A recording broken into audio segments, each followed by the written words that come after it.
Good morning. This is Garry Glaub in Mooresville, North Carolina. Today we are on lesson 38 of the Gospel of John. We're covering John chapter 18, verses 19 through 40. This one's called What is Truth? There are many people who do not believe the Bible and think that it is a fairy tale. In fact, some people vociferously despise the Bible and what it teaches. Many claim that it is not an accurate historical document either. But as archaeologists keep digging, the truth of the Bible is continuously verified. The Bible is filled with truth. Today we hear the question, what is truth? From a man who these naysayers claim never existed, Pontius Pilate. In 1961, the Pilate stone was unearthed in Caesarea, where Pilate made his regular home in Israel.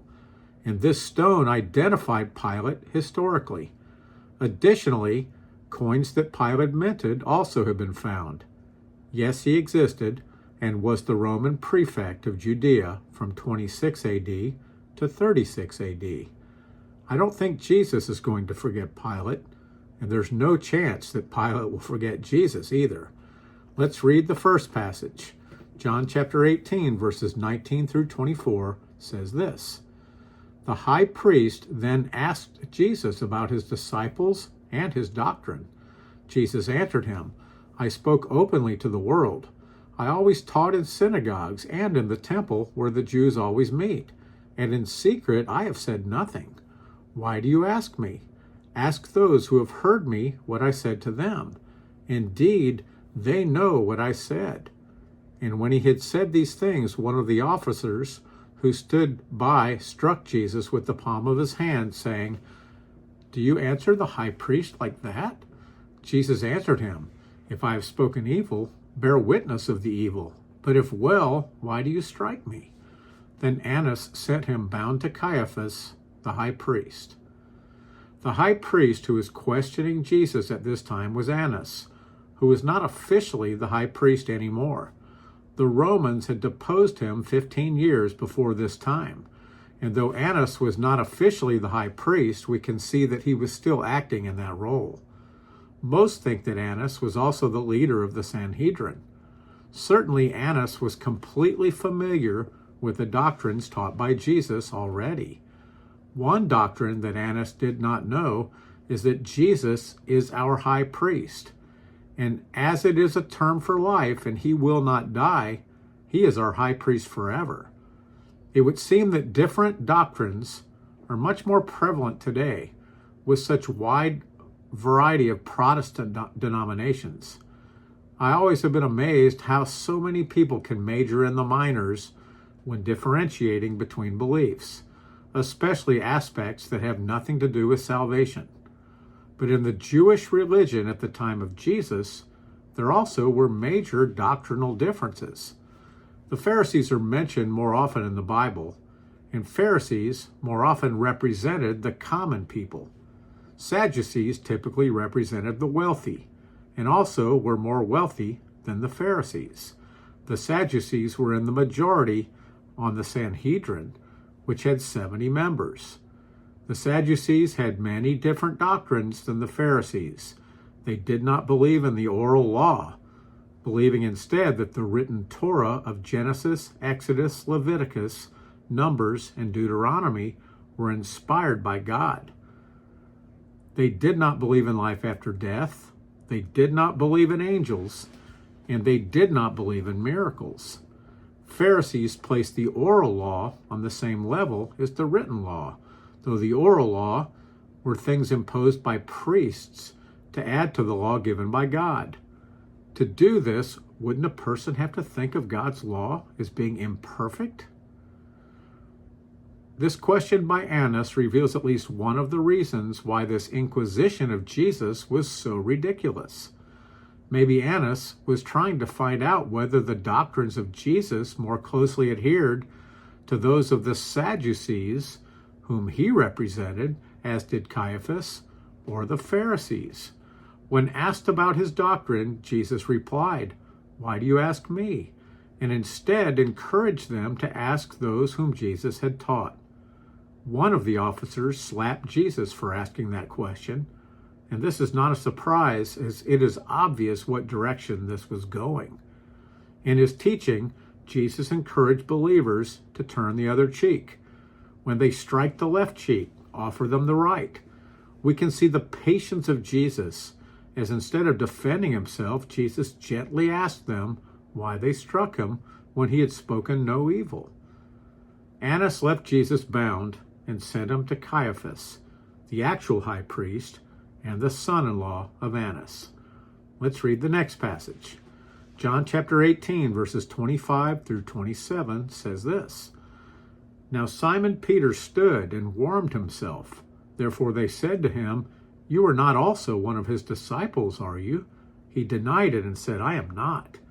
One of the servants of the high priest, a relative of him whose ear Peter cut off, said, Did I not see you in the garden with him?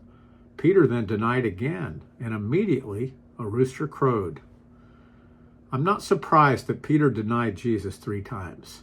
After all, we have the tendency of overestimating our own strengths and attributes too. But what does surprise me a bit is that until the cock crowed, Peter didn't seem to remember the admonition from Jesus that had occurred only hours earlier. It is not like Jesus warned Peter months in advance and it just slipped Peter's mind. I tend to put myself into the stories and try to think how I would have felt. After denying Jesus 3 times on his way to the cross, how would I have felt the next day? I would have been more depressed than ever before and maybe suicidal. Peter seemed to let himself off the hook pretty easily. Instead of falling to his knees at the Sea of Galilee when Jesus restored Peter, and Peter begging for forgiveness, Peter was more concerned with what would happen in John's future. What about John? Don't worry about John. John's going to write a gospel, the last book of the Bible, and 3 letters that will encourage believers for centuries. John's going to be taken up to heaven to see the future, but don't worry about John. I'm a bit hard on Peter, for when I read about him, I think that I would struggle being around Peter. He pushes my buttons. But God used Peter greatly, and in the same manner, that shows he can use any of us, even me. I think I would rate Peter 3rd in Peter, Paul, and Mary, and that answer is not blowing in the wind. If I were the relative of Malchus and had seen his ear sliced off, I would not have cared whether or not Peter was there or not. I would have wanted to know how that guy restored a sliced off ear. Let's read the next passage. John chapter 18, verses 28 through 38 says this. Then they led Jesus from Caiaphas to the praetorium, and it was early morning, but they themselves did not go into the praetorium, lest they should be defiled, but that they might eat the Passover.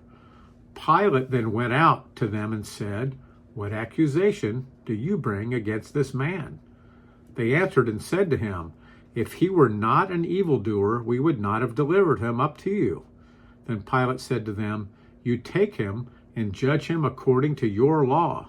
Therefore the Jews said to him, It is not lawful for us to put anyone to death, that the saying of Jesus might be fulfilled, which he spoke, signifying by what death he would die. Then Pilate entered the praetorium again, called Jesus, and said to him, Are you the king of the Jews? Jesus answered him, Are you speaking for yourself about this, or did others tell you this concerning me? Pilate answered, Am I a Jew? Your own nation and the chief priests have delivered you to me. What have you done? Jesus answered, My kingdom is not of this world. If my kingdom were of this world, my servants would fight, so that I should not be delivered to the Jews. But now my kingdom is not from here. Pilate therefore said to him, Are you a king then? Jesus answered, You say rightly that I am a king. For this cause I was born, and for this cause I have come into the world, that I should bear witness to the truth. Everyone who is of the truth hears my voice. Pilate said to him, What is truth? And when he had said this, he went out again to the Jews and said to them, I find no fault in him at all. John does not mention what occurred before Jesus was handed over to Pilate. First, Annas sent Jesus to Caiaphas. The Sanhedrin desperately wanted to put Jesus to death, but did not have that power. Only the Romans could enforce a death sentence, but the Sanhedrin could pass down a death sentence. The accusations from Caiaphas and the Sanhedrin concerned the claims by Jesus to be the Son of God. Those claims were all the evidence they needed to prove that Jesus was guilty of blasphemy. But the Romans could care less about blasphemy. The Romans did not believe in one God and thought that the Jewish belief was incorrect. Romans were polytheistic, worshiping 12 major deities and many other minor ones. Predicting this outcome, the Sanhedrin hired false witnesses to convict Jesus and made another claim for the Romans to find Jesus guilty. The Sanhedrin accused Jesus of sedition against Rome and stated that Jesus intended to replace Caesar. Pontius Pilate should have seen through this, and maybe he did, for it was obvious that the Sanhedrin had no care for Rome or for Caesar. If Jesus had made these claims against Rome that they accused him of making, why would that have offended the Sanhedrin? After the arrest of Jesus, there were 3 Jewish trials that night. The first was before Annas, the second was before Caiaphas, and the third was before the Sanhedrin. Early that morning, they sent Jesus to Pontius Pilate. Jesus would be tried by Pilate, then Herod, and finally back to Pilate to pronounce the sentence. Why did the Sanhedrin not enter the court of Pilate? Jews believed that it would make them unclean to enter the residence of a Gentile. If they were unclean, they could not eat the Passover feast. They also would become unclean by touching a dead body, and that is what both Nicodemus and Joseph of Arimathea would do when they took the body of Jesus off the cross. Out of love for Jesus, they gladly missed the Passover. This is not what Pontius Pilate wanted to happen. He did not live in Jerusalem. Pilate lived in Caesarea on the Mediterranean Sea, but he came to Jerusalem for the feast weeks, especially the 3 pilgrimage feasts of Passover, Weeks, and Tabernacles. Jerusalem could have grown to as many as 1 million people during Passover. That increased the chances of riots and other uprisings, including attacks by the Zealots. Pilate was concerned with doing anything to displease Caesar. And we can see this as a likely cause of his reluctance to condemn Jesus. These events occurred at the Praetorium, which likely was the Antonia fortress. Likely this is where Pilate stayed when he came to Jerusalem. It housed a garrison of Roman soldiers and overlooked the courtyards of the temple. From a tower, the Romans could see any uprisings at the temple from the Antonia fortress. Some theologians believe that Pilate stayed with Herod when he came to Jerusalem, and the Praetorium was located there. According to the description by Luke, though, Pilate sends Jesus to Herod, and Herod sends Jesus back to Pilate. They would have no need of sending Jesus if they were in the same location. Herod built the Antonia fortress and named it after his friend, Mark Antony. Pilate asked Jesus a very specific question. Are you the king of the Jews? This was a very interesting question, and it was based on what the Sanhedrin told Pilate that Jesus had claimed. Years before, Herod the Great had been named the king of the Jews by Caesar, but after the death of King Herod, his territory had been split among 4 descendants. This is where the word tetrarch comes from, which means the governor of one of 4 divisions. Pilate would send Jesus to Herod Antipas, and he had beheaded John the Baptist. Archelaus, Philip, and Salome I were the other 3 tetrarchs named after the death of Herod the Great. Just as Caesar had named Herod the Great the king of the Jews, Caesar would have to do that again for there to be another king of the Jews. and Caesar had refused to do that. In fact, Caesar told Archelaus that if he wanted to be king, he would need to first win over the people. Jesus is the King of the Jews based on Old Testament prophecy. He is also the King of the Jews based on his ancestry, as both Mary and his stepfather Joseph are in the tribe of Judah and relatives of King David.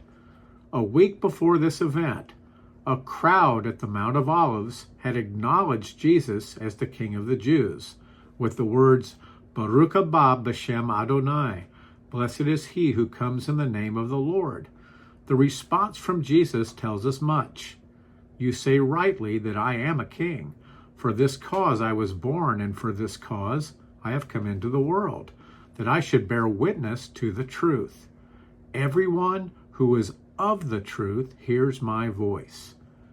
Jesus is more than the King of the Jews. He is God, the Son of God, the Messiah, and the King of all.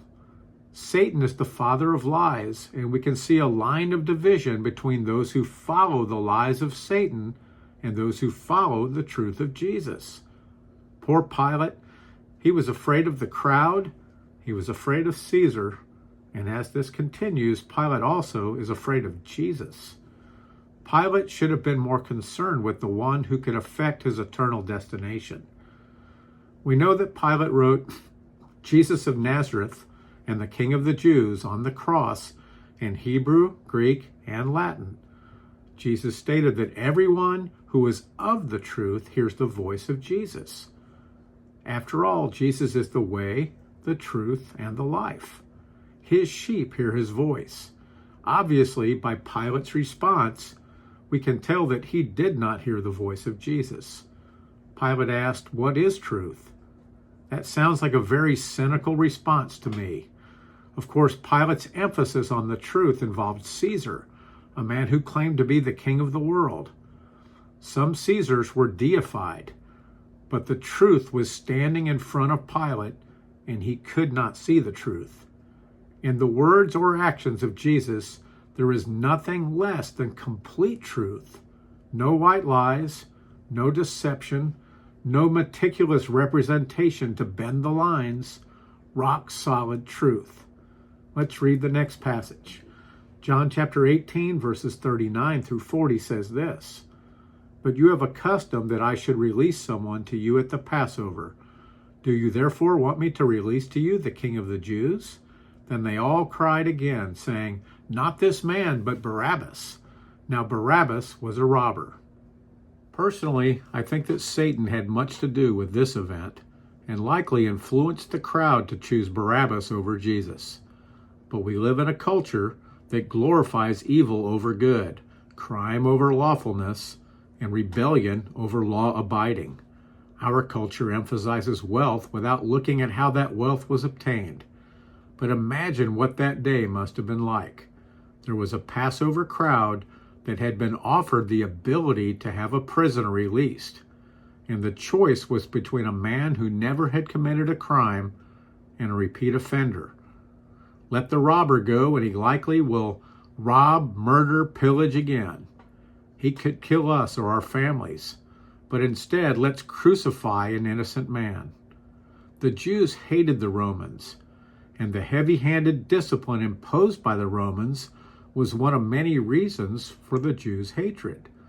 Pilate wanted to let Jesus go, but the crowd desired the death of Jesus, the only innocent man ever to live.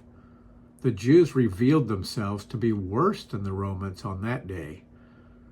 We can look on that day with sadness, but never forget that this is what Jesus came to do, and without the cross, we would remain dead in our sins. Hallelujah. This is Garry Glaub in Mooresville, North Carolina. Have a blessed day.